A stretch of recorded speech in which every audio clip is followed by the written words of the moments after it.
Hi, everyone. My name is Gilbert Arvizu. I hope you all are having an impactful National Public Health Week during the 150th anniversary of our American Public Health Association. Today's theme is community, collaboration, and resilience. And this presentation is sponsored by the Community Health Planning and Policy Development Section Student Committee. I will be your presenter. I am a MS student at Johns Hopkins University, Carey Business School, and an associate at the University of Arizona Zuckerman College of Public Health, Division of Public Health Practice and Translational Research. I am the CHPPD Student Liaison. The CHPPD section develops and advocates for health planning, policies, and practices to promote health equity, community empowerment, and social justice. We do this by addressing the intersection of public health, advocacy, and policy while applying a health equity framework. We will discuss what a post-COVID-19 health and social care field will look like and how we can build upon existing partnerships and collaborations that arose during the pandemic to advance health equity. I will be using examples and experiences from Arizona, particularly goals and strategies enumerated in the Arizona Pandemic Recovery and Resiliency Plan. It's often said that Maricopa County and Phoenix, Arizona are 20 years ahead of what the rest of the country looks like. So if there is a case to look at for post-pandemic recovery, Arizona is a great start. In this next section, I'm going to talk about some of the demographics in Arizona. The census term that is generally used is the word Hispanic, but according to Pew Research, most Hispanics in the US are of Mexican origin. And because of this, I'll be using the term Chicano. All Chicanos are Latinos, but not all Latinos are Chicano.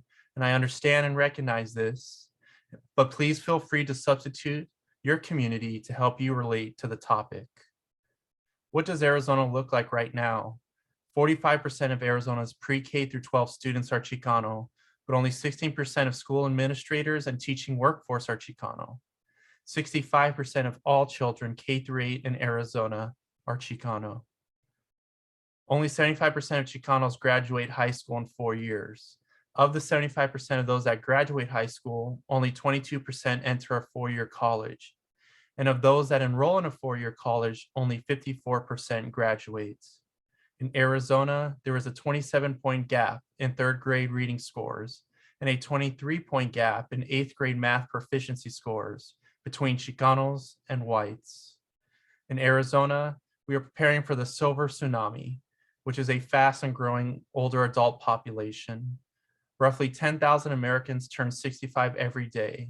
And in Arizona, 10 years from now, 1 in every 5 Arizonan will be 65 years or older. And as you could probably guess, the funding for services for older adults has not been in lockstep to this growing need. Pre-pandemic in Arizona, the older adult population who was experiencing homelessness had increased by 50%. And we know the pandemic has made this statistic worse.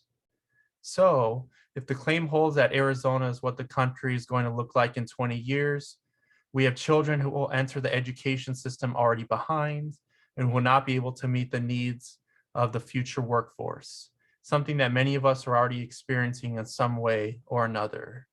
And we will have an increasing older adult population who will be exiting the workforce and increasing the amount of services used. This is unsustainable. Think about these implications to our economy and national security. Will the USA be able to remain in power and to continue the noisy Pax Americana with such an inequitable and unhealthy population? My hypothesis, and the hypothesis of many others, is no. So, like many of us do every day, we ask the question, what can be done? What can we as a community do? What can you as an individual do? Remember, communities are made up of individuals who all have their own aspirations and the desire to obtain personal fulfillment. And so, like many other strategies, we must look at some common goals within the context of public health while understanding the opportunity to coordinate, align, and strengthen health and social care. Some goals to think about include capacity and infrastructure, health system support, health equity, and community resilience. We will go into detail about each one of these goals, and please think about how these goals can apply to your community who may be facing or will face these same concerns. First is capacity and infrastructure. This starts with doing an assessment to inventory what you have, what you don't have, and what you need. Community surveys, focus groups, and interviews with community leaders are a great start. But if your community is like mine, they are tired of surveys and the assessments and the questionnaires. We know the problems our community is facing and what the community needs because we are the community. So taking a look at what has already been done and utilizing existing assessments and surveys is also another great start. We must look at expanding, training, and sustaining the public health workforce. We know our workforce suffers from higher burnout rates and turnover because of the nature of our work. And if you'd like more information on that topic, please see the presentation from earlier this week where Vina presented on the struggles of the public health workforce, which is on our CHPPD YouTube page. We must improve big data surveillance and informatics, and most importantly, share any cleaned up data with our partners as to reduce asymmetric information and to better coordinate cultural responsiveness, collaboration, and communication strategies through public-private partnerships. The second goal to think about is rebuilding a stronger system to support health and social care. And really what that is strengthening existing partnerships to improve health together. We know many collaborations arose from the pandemic, so let's continue this great work and transition to recovery. Let's increase access to care, particularly behavioral health care. Let's strengthen the hospital system surge, preparedness, and flexibility. And let's enhance the social service safety net. We need to advocate for enhanced funding to support these programs and to improve cooperation amongst programs within and outside of our organizations. Rebuilding a stronger health system means developing a statewide navigation system to navigate people through the complex health and social care field. This leads us to our third goal, which is advancing health equity.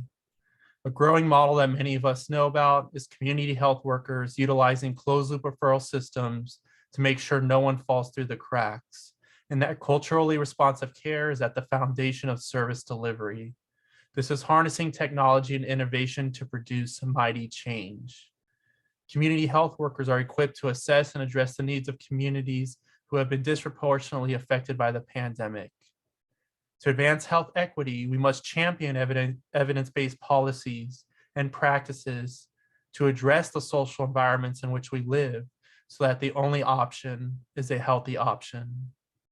Building upon existing public-private partnerships is an opportunity to ensure language is in charters to ensure the advancement of health equity by putting the community's interests first.